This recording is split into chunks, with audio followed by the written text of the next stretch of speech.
બરોબર ગામના ખેડૂતો અને ભાઈઓને બહેનોને ડિટેન કરી રહ્યા છે.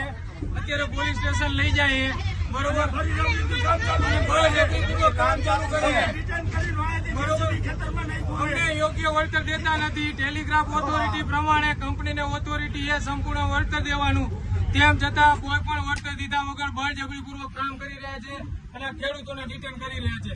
આ લુખ્ખી પ્રશાસનની તાનાશાહી છે, આ અદાણીની તાનાશાહી છે. હલો જો મિત્રો, આ એને પાંચમું ભણતો છોકરો હે 10 વર્ષનો. અત્યારે જેતપર એના પપ્પા અરે ખેતર ગયો હતો અને ડિટેન કર્યો છે બરાબર. 10 વર્ષના છોકરાને ડિટેન કરેલો છે. થાંભલો આવ્યો હતો. હવે આ છોકરાને જોવો બિચારાને બરાબર કેવી પોઝિશનમાં છે. ધક્કો મારી કેવી રીતના તને બતા લીધો?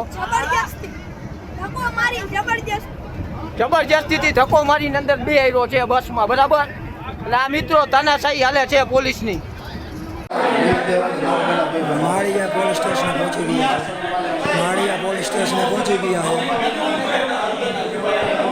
માળિયા પોલીસ સ્ટેશનમાં અમને પહોંચાડી દીધા પેલી બસવાળાને અહીંયા. હજુ સુધી તમે અમારી ચેનલને સબસ્ક્રાઇબ નથી કરી તો અત્યારે જ ન્યૂઝરૂમ ગુજરાતને સબસ્ક્રાઇબ કરો. ફેસબુક અને ઇન્સ્ટાગ્રામ પર ફોલો કરો.